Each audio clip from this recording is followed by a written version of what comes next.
Hi dear students, welcome to our YouTube channel Learn Easy. നമ്മൾ ഇന്ന് എടുക്കാൻ പോകുന്നത് എക്സ്പ്ലോറിംഗ് ഫോഴ്സസിലെ പാർട്ട് 2 ആണ്. നമ്മൾ പാർട്ട് 1 ഫോഴ്സ് എന്താണെന്നും എത്ര തരത്തിലുള്ള ഫോഴ്സ് ഉണ്ടെന്നും പറഞ്ഞു. രണ്ട് തരത്തിലുള്ള ഫോഴ്സ് ഉണ്ട്, കോണ്ടാക്ട് ഫോഴ്സും നോൺ കോണ്ടാക്ട് ഫോഴ്സും ഉണ്ടെന്ന് പറഞ്ഞു. അതിലെ കോണ്ടാക്ട് ഫോഴ്സിലെ മസ്കുലർ ഫോഴ്സിനെ കുറിച്ച് നമ്മൾ ഓൾറെഡി കഴിഞ്ഞ വീഡിയോയിൽ പറഞ്ഞു. ഇന്ന് നമ്മൾ ഡിസ്കസ് ചെയ്യാൻ പോകുന്നത് ഫ്രിക്ഷനെ കുറിച്ചിട്ടാണ്. ബോക്സ് നമ്മളൊന്ന് ഒരു ടേബിളിന്റെ മുകളിൽ കൂടെയോ സർഫസിന്റെ മേലെ എന്തെങ്കിലും ഒരു സർഫസിന്റെ മേലെ കൂടി ഒന്ന് തള്ളി വിട്ട് നോക്കുക, ഒന്ന് പുഷ് ചെയ്ത് കൊടുത്താൽ എന്ത് സംഭവിക്കും?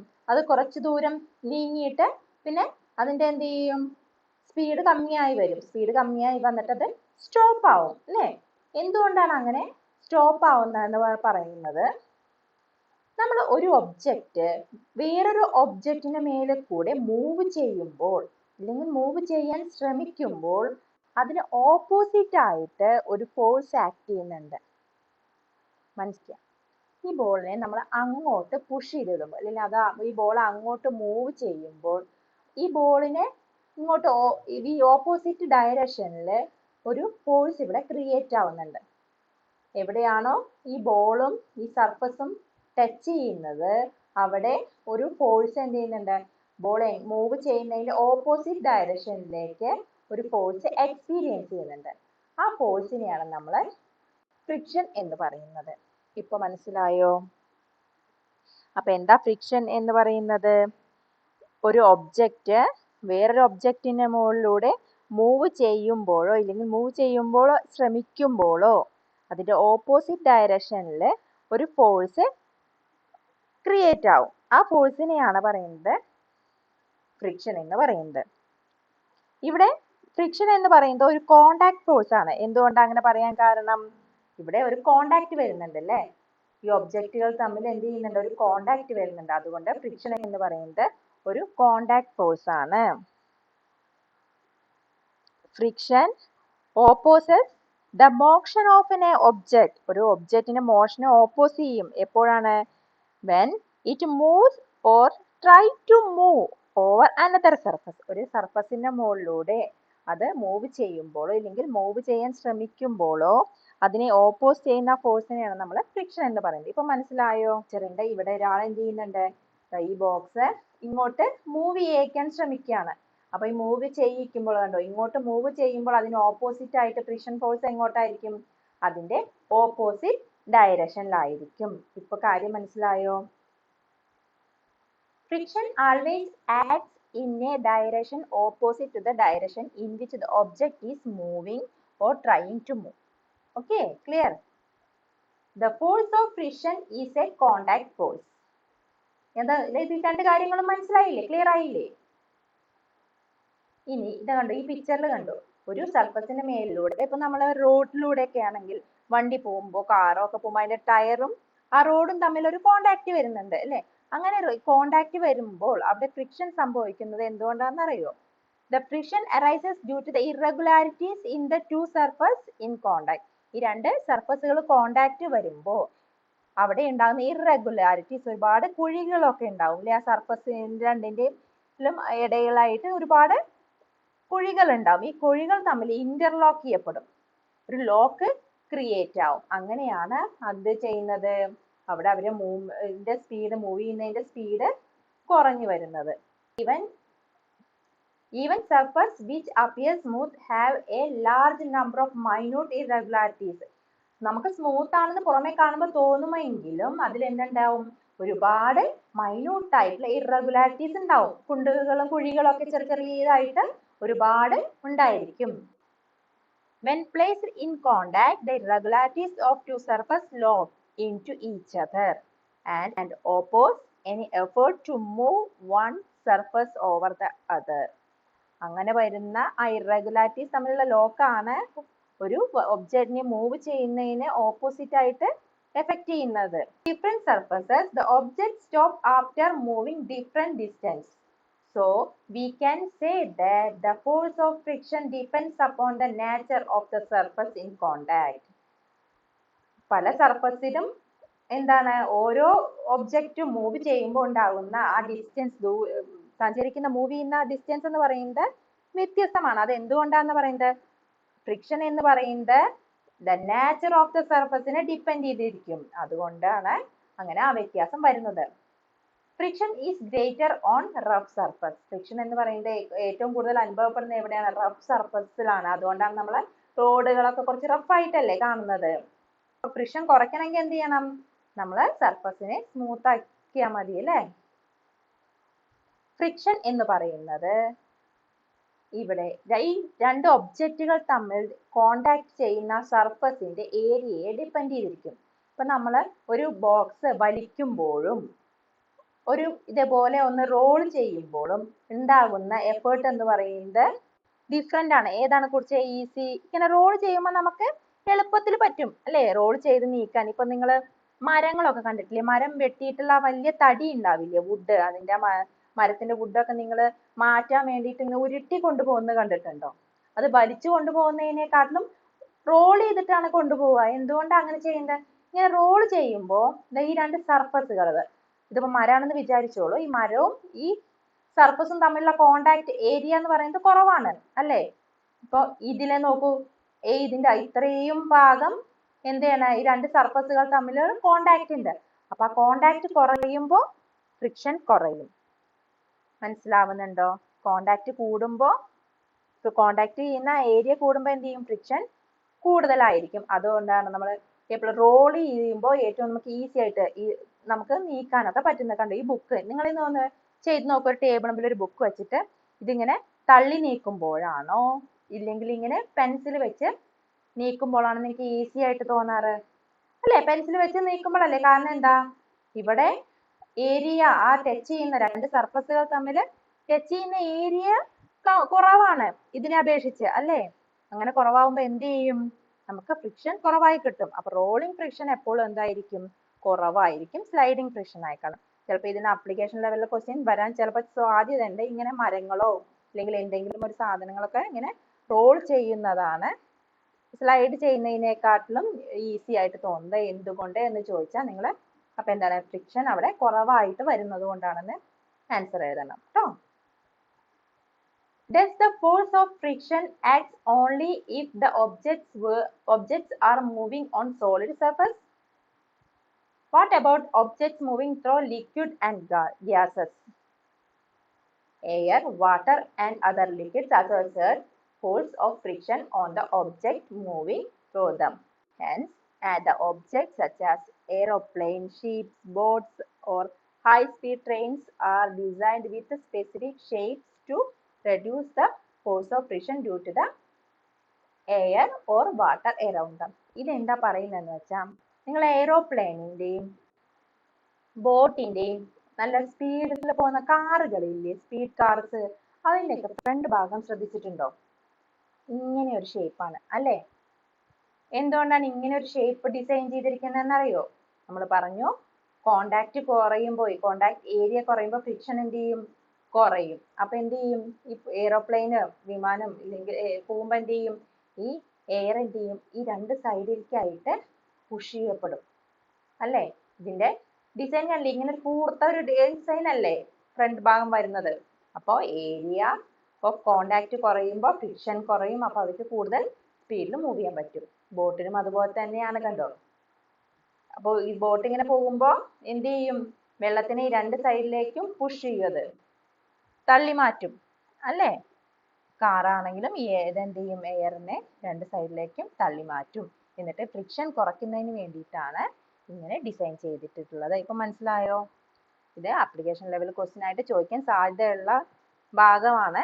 അതുകൊണ്ട് ഒന്ന് നോട്ട് ചെയ്ത് വെച്ചേക്കാം കേട്ടോ. ഇനി നമ്മൾ പറയാൻ പോകുന്നത് നോൺ കോണ്ടാക്ട് ഫോഴ്സിനെ കുറിച്ചിട്ടാണ്. എന്താണ് നോൺ കോണ്ടാക്ട് ഫോഴ്സ്?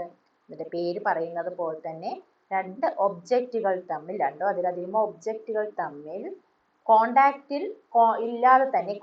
ഇല്ലാതെ തന്നെ അവിടെ ഒരു ഫോഴ്സ് എക്സ്പീരിയൻസ് ചെയ്യുന്നുണ്ടെങ്കിൽ അത്തരം ഫോഴ്സിനെ നമ്മൾ എന്ത് പറയും? നോൺ കോണ്ടാക്ട് ഫോഴ്സ് എന്ന് പറയും. മനസ്സിലായോ?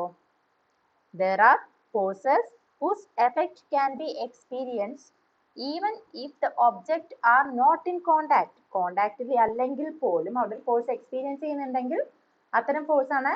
These forces are called non-contact forces. Okay, clear? അപ്പൊ അങ്ങനെ ഒരു ഫോഴ്സ് ഉണ്ടോ? നിങ്ങൾക്ക് ഇമാജിൻ ചെയ്യാൻ പറ്റുന്നുണ്ടോ? അല്ലെങ്കിൽ നിങ്ങൾക്ക് എന്തെങ്കിലും ഒരു ഐഡിയ തോന്നുന്നുണ്ടോ അങ്ങനെ കോണ്ടാക്ട് ഇല്ലാതെ ഫോഴ്സ് എക്സ്പീരിയൻസ് ചെയ്യുന്നത്? ഉണ്ടല്ലേ? ഏതാണ്? Magnetic force. മാഗ്നറ്റ് എന്താന്ന് എല്ലാവർക്കും അറിയാം. മാഗ്നറ്റ് നമ്മൾ മുന്നേ പഠിച്ചിട്ടുള്ളതാണ്. മാഗ്നറ്റിക് ഫോഴ്സിന്റെ പല കാര്യങ്ങളും അല്ലേ? മാഗ്നറ്റ് എടുത്ത് കളിക്കാത്തവരും ആരും ഉണ്ടാവില്ല അല്ലെ? മാഗ്നറ്റ്, രണ്ട് മാഗ്നറ്റ് എടുത്ത് നിങ്ങൾ അടുപ്പിച്ച് വെക്കാൻ നോക്കുമ്പോ എന്താ ചെയ്യാറ്? ഒന്നുകിൽ അത് അട്രാക്ട് ചെയ്യാൻ ശ്രമിക്കും, ഇല്ലെങ്കിൽ അത് റിപ്പൽ ചെയ്യാൻ ശ്രമിക്കും അല്ലെ? അത് നോർത്ത് പോൾ ആണോ സൗത്ത് പോൾ ആണോ എന്ന് വരുന്നത്, കോണ്ടാക്റ്റിൽ വരുന്നത് എന്നുള്ളതനുസരിച്ചിട്ട്.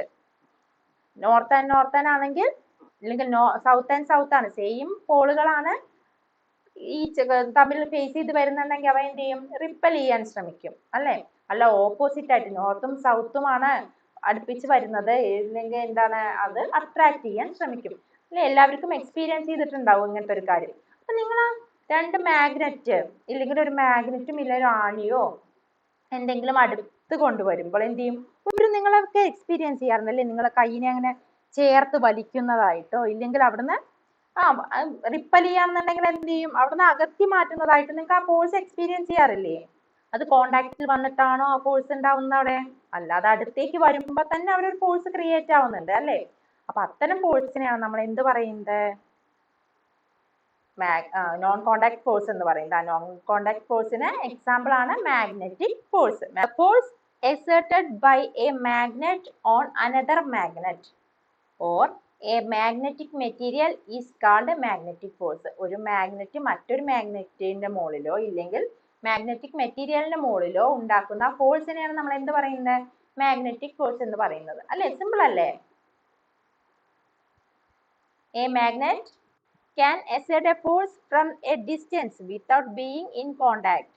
അതൊരു കോണ്ടാക്റ്റിൽ അല്ലെങ്കിൽ പോലും ഒരു ഡിസ്റ്റൻസിൽ വെച്ചിട്ട് തന്നെ നമുക്ക് എന്ത് ചെയ്യും? ഒരു ഫോഴ്സ് എക്സേർട്ട് ചെയ്യാൻ കഴിയും. അതുകൊണ്ട് എന്തിനെ പറയും? ഇത് മാഗ്നറ്റിക് ഫോഴ്സിനെ നമ്മൾ നോൺ കോണ്ടാക്ട് ഫോഴ്സ് എന്ന് പറയുന്നു. Take two ring magnets and a wooden stick. ഒരു വുഡൻ സ്റ്റിക്കും രണ്ട് റിംഗ് മാഗ്നറ്റും എടുക്കുക. while holding the stick in a vertical position over a wooden table. ഒരു വെർട്ടിക്കൽ പൊസിഷനിൽ അതിനെ എന്ത് ചെയ്യണം? ആ സ്റ്റിക്കിനെ വെക്കണം. insert one ring magnet onto the stick. ഒരു റിംഗ് മാഗ്നറ്റ് ഇടുക. now insert the second ring magnet above it such that the like poles of the two magnets face each other.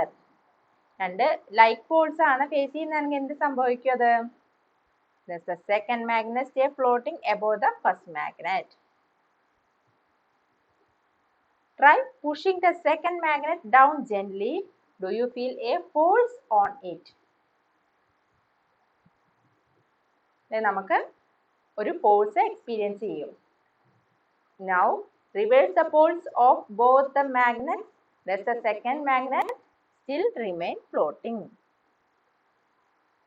നമ്മൾ പഠിക്കാൻ പോകുന്നത് ഇലക്ട്രോസ്റ്റാറ്റിക് ഫോഴ്സിനെ കുറിച്ചിട്ടാണ്. അത് ഇലക്ട്രോസ്റ്റാറ്റിക് ഫോഴ്സ് എന്താന്ന് പറയുന്നതിന് മുമ്പ് കുഞ്ഞൊരു എക്സ്പെരിമെന്റിനെ കുറിച്ചിട്ടാണ് പറയുന്നത്. ഒരു പെന്നോ, നിങ്ങളുടെ കയ്യിൽ എപ്പോഴും ഉണ്ടാവുന്ന എന്തായിരിക്കും? പെന്നായിരിക്കും അല്ലെ? പെന്നോ ഇല്ലെങ്കിൽ സ്ട്രോയോ ഇല്ലെങ്കിൽ സ്കെയിലോ എന്തെങ്കിലും നിങ്ങൾ ഇങ്ങനെ തലയിലോ ഒക്കെ റബ്ബ് ചെയ്ത് നോക്കി നോക്കും. നന്നായിട്ട് നല്ല റബ്ബ് ചെയ്തിട്ട്, നിങ്ങൾ തൊടാൻ പാടില്ല കേട്ടോ. റബ്ബ് ചെയ്ത ഭാഗം പിന്നെ കൈകൊണ്ട് തൊടാൻ പാടില്ല. എന്നിട്ട് ചെറിയ പേപ്പർ പീസുകൾ, കുഞ്ഞു പേപ്പർ പീസുകൾ എന്ത് ചെയ്യാം? ഒരു ടേബിളിന് മുകളിലിട്ട് ഇങ്ങനെ നന്നായിട്ട് തലയിൽ റബ്ബ് ചെയ്തിട്ട് ആ പേപ്പർ പീസുകൾ അടുത്തേക്ക് കൊണ്ടുവരുമ്പോൾ തന്നെ എന്ത് ചെയ്യും? ആ പേപ്പർ പീസുകൾ ഇതിൽ കാണുന്ന പോലെ അതിലേക്ക് ഇങ്ങനെ ചാടി കയറാൻ നോക്കും. അതിങ്ങനെ അട്രാക്ട് ചെയ്യുന്ന പോലെ ഉണ്ടായിരിക്കും. നിങ്ങളൊന്ന് ചെയ്ത് നോക്കൂ, നിങ്ങൾക്ക് എക്സ്പീരിയൻസ് ചെയ്യാം. Take a plastic scale or a plastic straw, a piece of polythene and a small pieces of paper. Rub plastic scale or straw vigorously with the polythene. Do not touch the rubbed part with your hand or any metal object. Now bring it close to the small pieces of paper placed on a table, taking care not to touch the paper pieces. അപ്പൊ എന്താണ് നിങ്ങൾക്ക് surprising ആയിട്ട് എന്താ ഉണ്ടാവുക? Paper പീസസുകൾ, the paper pieces get pulled towards the plastic scale. Plastic scale ആണെങ്കിൽ അത്, അല്ലെങ്കിൽ സ്ട്രോയോ നിങ്ങൾ എന്താണ് ഉപയോഗിക്കുന്നത് വെച്ചാൽ പെന്നോ എന്താ ഉപയോഗിക്കുന്നത് വെച്ചാൽ അതിലേക്ക് അത് get pulled towards. when it is brought close to paper pieces. ആ പേപ്പർ പീസിനെ അടുത്തേക്ക് കൊണ്ടുവരുമ്പോൾ തന്നെ അതിലേക്ക് ഇങ്ങനെ ഒരു അട്രാക്ട് ചെയ്യുന്നതായിട്ട് നിങ്ങൾക്ക് കാണാൻ കഴിയും. When two objects of certain materials are rubbed together, electric charges build up on their surface. നമ്മൾ രണ്ട് ഒബ്ജക്റ്റുകൾ തമ്മിൽ റബ്ബ് ചെയ്യുമ്പോൾ അവിടെ എന്തുണ്ടാവും എന്നാ പറയുന്നത്? ഇലക്ട്രിക്കൽ ചാർജസ് ബിൽഡ് ചെയ്യും. അവിടെ ഇലക്ട്രിക്കൽ ചാർജസ് ഉണ്ടാകും. These charges are called static charges. നമ്മൾ ആ ചാർജസിനെ എന്ത് പറയുന്നു? സ്റ്റാറ്റിക് ചാർജ് എന്ന് പറയുന്നത് എന്തുകൊണ്ടാണെന്ന് അറിയോ? They do not move by themselves. Okay, move ചെയ്യാൻ കഴിയാത്തതുകൊണ്ടാണ് നമ്മൾ അതിനെ സ്റ്റാറ്റിക് ചാർജസ് എന്ന് പറയും. അതുകൊണ്ടാണ് നമ്മൾ തലയിൽ അങ്ങനെ പെന്ന് നമ്മൾ റബ്ബ് ചെയ്യുമ്പോൾ എന്ത് ചെയ്യുന്നത്? അവിടെ ഒരു ചാർജ് ക്രിയേറ്റ് ചെയ്യുന്നുണ്ട്, അവിടെ റബ്ബിങ് നടക്കുന്നുണ്ട് അല്ലേ? സർട്ടൻ മെറ്റീരിയൽസ് ആയിട്ടുള്ള രണ്ട് ഒബ്ജക്റ്റുകൾ തമ്മിലുള്ള റബ്ബിങ് നടക്കുന്നുണ്ട്. അപ്പോൾ എന്ത് കാണാൻ? അവിടെ ചാർജ് ക്രിയേറ്റ് ചെയ്യണം. ആ ചാർജിനെ നമ്മൾ എന്താ വിളിക്കുക? Static charges. മനസ്സിലായോ? The object that acquires static charges is said to be charged object. ഏതിനാണോ ആ സ്റ്റാറ്റിക് ചാർജസ് കിട്ടിയത് അതിനെ നമ്മൾ എന്ത് വിളിക്കും? ചാർജ്ഡ് ഒബ്ജക്റ്റ് എന്ന് വിളിക്കും. A charged object attracts, that is exert a force on uncharged object. A charged object attracts, that is exert a force on uncharged objects made of certain materials such as small pieces of paper. അതുകൊണ്ടാണ് നമ്മൾ uncharged ആയിട്ടുള്ള ഒബ്ജക്റ്റിനെ അത് എന്ത് ചെയ്യുന്നുണ്ട്? Attract ചെയ്യുന്നുണ്ട്. Charged object, നമ്മൾ ആ പെന്ന് ചാർജ്ഡ് ഒബ്ജക്റ്റ് ആണ് അല്ലെ, അതിൽ നമ്മളിങ്ങനെ റബ്ബ് ചെയ്തപ്പോൾ ചാർജസ് ക്രിയേറ്റ് ആയി. അത് എന്ത് ചെയ്യുന്നുണ്ട്? അൺചാർജ്ഡ് ആയിട്ടുള്ള സ്മാൾ പേപ്പേഴ്സിനെ അട്രാക്ട് ചെയ്യുന്നുണ്ട്. These forces come into play even when the bodies are in non-contact. അല്ലെ, ആ ബോഡീസ് നോട്ട് ഇൻ കോണ്ടാക്റ്റിൽ ആണെങ്കിൽ പോലും അവിടെ എന്ത് ചെയ്യുന്നുണ്ട്? ഒരു ഫോഴ്സ് ക്രിയേറ്റ് ആവുന്നുണ്ട്. അതുകൊണ്ട് ഇത് എന്താണ്? ഇലക്ട്രോസ്റ്റാറ്റിക് ഫോഴ്സ് എന്ന് പറയുന്നത് നോൺ കോണ്ടാക്ട് ഫോഴ്സിന് എക്സാമ്പിൾ ആണ്. രണ്ട് ബലൂണുകൾ തമ്മിലുള്ള ഒരു എക്സ്പെരിമെന്റാ പറയുന്നത്.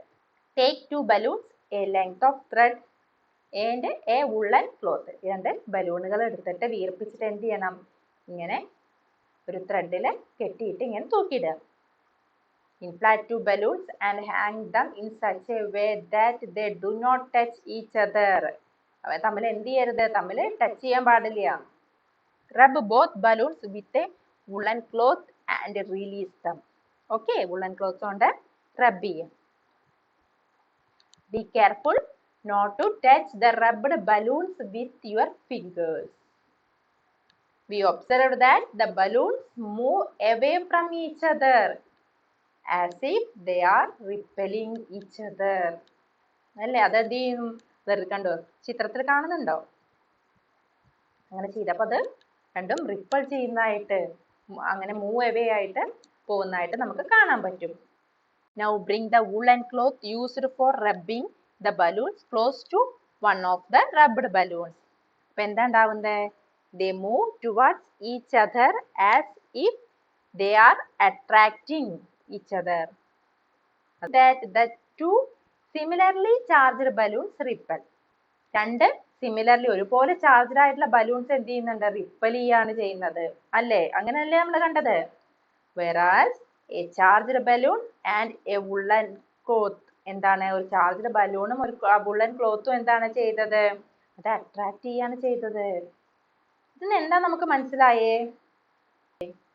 ബലൂണിലുള്ള ചാർജും വുളൻ ക്ലോത്തിലതും എന്താണ്? ഡിഫറെന്റ് ആണ്. Since the balloons were charged in the same way, we can say that they have acquired similar charges. രണ്ട് ബലൂൺസും എന്താണ്? സിമിലർ ചാർജുകളാണ് അക്വയർ ചെയ്തത്. As the similarly charged balloons repelled each other. ആ സിമിലർലി ചാർജ്ഡ് ഒരുപോലെ charge ആയിട്ടുള്ള balloons എന്താ ചെയ്തത്? Ripple ചെയ്യാണ് ചെയ്തത്. We can infer that similar charges repel each other. ഇതിന് നമുക്ക് എന്ത് മനസ്സിലാക്കാം? സിമിലർ ചാർജസ്, ഒരുപോലെയുള്ള ചാർജസ് എപ്പോഴും എന്ത് ചെയ്യാണ് ചെയ്യുന്നത്? റിപ്പൽ ചെയ്യാണ് ചെയ്യുന്നത്. Both the rubbing object and the rubbed object get charged, but they acquire opposite kind of charge. Rubbing ഒബ്ജക്റ്റും നമ്മൾ റബ്ബ് ചെയ്തിട്ടുള്ള ബലൂണും ആ റബ്ബ് ചെയ്യാൻ ഉപയോഗിച്ചിട്ടുള്ള ക്ലോത്തും രണ്ടും എന്താണ്? ഡിഫറെന്റ് ചാർജസ് ആണ് അക്വയർ ചെയ്തത്. അതുകൊണ്ടാണ് അവിടെ അട്രാക്ഷൻ നടന്നത്. their attraction shows that opposite kind of charges ഇല്ലെങ്കിൽ unlike ആയിട്ടുള്ള charges attract each other. മനസ്സിലായോ? ഇവിടെ എന്തുകൊണ്ടാണ് റിപ്പൽ ചെയ്തതെന്നും അട്രാക്ട് ചെയ്തതെന്നും മനസ്സിലായില്ലേ? The two kinds of static charges are said to be positive and negative. ഇത്തരത്തിൽ രണ്ട് തരത്തിലുള്ള ചാർജസിന് നമ്മൾ എന്ത് പറയാം? പോസിറ്റീവ് എന്നും നെഗറ്റീവ് ചാർജസ് എന്നും പറയാം. The force exerted by a charged body on another charged body or uncharged body is called electrostatic force. ഒരു ചാർജ്ഡ് ബോഡി മറ്റൊരു ചാർജ്ഡ് ബോഡിയിലോ അല്ലെങ്കിൽ അൺചാർജ്ഡ് ആയിട്ടുള്ള ബോഡിയിലോ ഉണ്ടാക്കുന്ന എക്സേർട്ട് ചെയ്യുന്ന ഫോഴ്സിനെയാണ് നമ്മൾ എന്ത് പറയുന്നത്? ഇലക്ട്രോസ്റ്റാറ്റിക് ഫോഴ്സ് എന്ന് പറയുന്നത്. മനസ്സിലായോ? ക്ലിയർ ആയോ? വീഡിയോ ആയിട്ട് ചെയ്യാം. ഇതിൽ ഉൾപ്പെടുത്താൻ ബുദ്ധിമുട്ടാണ്, വീഡിയോ വളരെ ലെങ്തി ആവും എന്നുള്ളത് കൊണ്ട് നെക്സ്റ്റ് വീഡിയോ ആയിട്ട് അത് ചെയ്യാം. നിങ്ങൾക്ക് ആ നെക്സ്റ്റ് വീഡിയോ കിട്ടുന്നതിന് വേണ്ടിയിട്ട് സബ്സ്ക്രൈബ് ചെയ്യാത്തവർ സബ്സ്ക്രൈബ് ചെയ്തിട്ട് ബെൽ ബട്ടൺ അമർത്തിയാൽ മതി. അപ്പോൾ നോട്ടിഫിക്കേഷൻ ആയിട്ട് വരുന്നതായിരിക്കും. മുന്നത്തെ പാർട്ടിൻ്റെയോ ചാപ്റ്ററിൻ്റെയൊക്കെ ഞാൻ ഡിസ്ക്രിപ്ഷൻ ബോക്സിൽ ലിങ്ക് കൊടുക്കാം. ഇല്ലാന്നുണ്ടെങ്കിൽ നിങ്ങൾ പ്ലേലിസ്റ്റ് പോയി നോക്കിയാലും നിങ്ങൾക്ക് കിട്ടും കേട്ടോ. അപ്പോൾ അടുത്ത വീഡിയോ ആയിട്ട് വരുന്നവരേക്കും ബൈ.